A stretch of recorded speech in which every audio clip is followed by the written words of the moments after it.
Primero empezaremos a hablar sobre la epistemología, también llamada gnoseología o teoría del conocimiento. Es una teoría que estudia los conocimientos científicos. Gnoseología proviene del griego gnosis, que significa conocimiento, y epistemología proviene de otra palabra griega, episteme, que significa conocimiento auténtico o también se podría traducir como ciencia. La gnoseología es como más amplia que la epistemología porque incluye todos los conocimientos, no solamente el conocimiento verdadero científico, pero esto es en teoría. A la práctica se suele utilizar epistemología y con esto englobamos todo. Los dos problemas más clásicos y antiguos de la epistemología son, en primer lugar, si existe el conocimiento verdadero o no, y en segundo lugar, si en el caso de existir este conocimiento verdadero podemos determinar cuál es su origen. Los sofistas negaban la posibilidad del conocimiento verdadero y afirmaban que todo es relativo, hasta de personas o de cada cultura. Entonces, esto es lo que se llama relativismo, en este caso epistemológico. Y por otro lado, Sócrates afirmaba que sí que existe el conocimiento verdadero y que lo podemos encontrar en nuestro interior. En segundo lugar, al problema del origen del conocimiento. Según Parmenides, solo podemos fiarnos del conocimiento que proviene de la razón, ya que como los sentidos fallan, no nos proporciona un auténtico conocimiento, sino que el conocimiento siempre es racional. También habían otros pensadores como por ejemplo Empédocles, que considera que aunque la razón obviamente sea muy importante, los sentidos también nos proporcionan una vía válida de conocimiento. Y la palabra empiristas viene del latín empiria, que quiere decir experiencia. Y en segundo lugar vamos a hablar de qué es la metafísica. La metafísica es el núcleo duro, la parte más filosófica de la filosofía, lo que hay más allá de la física, y en realidad también es la más antigua. Origen de la metafísica. En el siglo I después de Cristo había un tal Andrónico de Rodas que lo que estaba haciendo era clasificar por temas las obras de Aristóteles porque tenía muchas.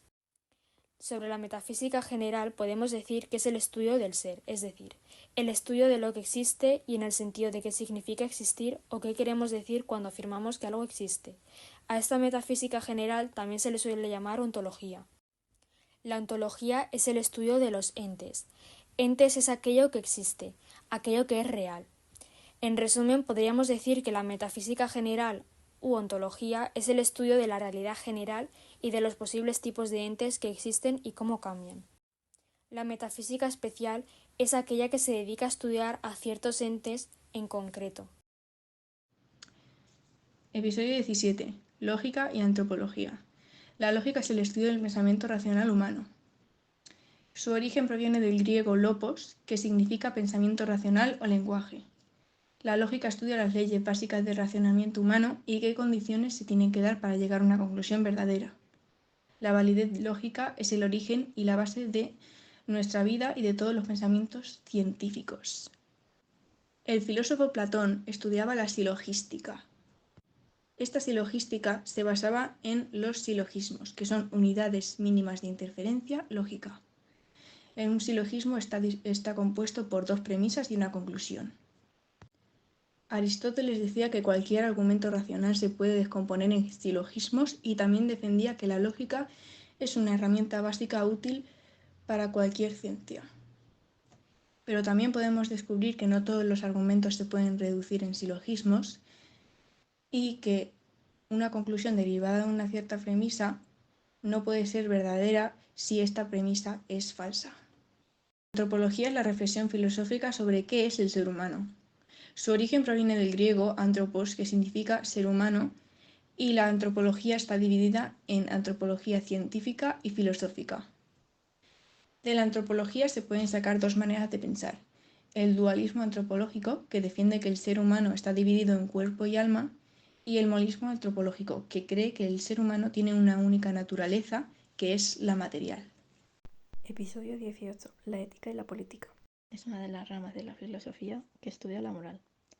Aristóteles es uno de los grandes éticos que presenta la teoría completa, sistemática y bastante extensa, y llamó a la disciplina ética, a partir de la palabra griega etnos, que es costumbre o carácter. Aristóteles consideró que lo relevante a nivel moral no es solo que una persona haga o deje de hacer una cosa, sino que realmente lo relevante Moralmente hablando, lo que define a una persona es su carácter, su costumbre y su hábito. La ética tiene que ver con el carácter y la costumbre, y es la reflexión filosófica sobre la costumbre que guían la conducta de los individuos en una sociedad. 1. El origen convencional de los valores y de las leyes morales, es decir, ¿hay alguna manera correcta de comportarse o todo depende del contexto social? Esto tuvo un debate entre los sofistas y Sócrates. Los sofistas defendían el relativismo moral, es decir, los valores y las normas son solo convencionales. Y Sócrates defendía que si hay unos valores morales que son racionales y que podemos conocer mirando en nuestro interior.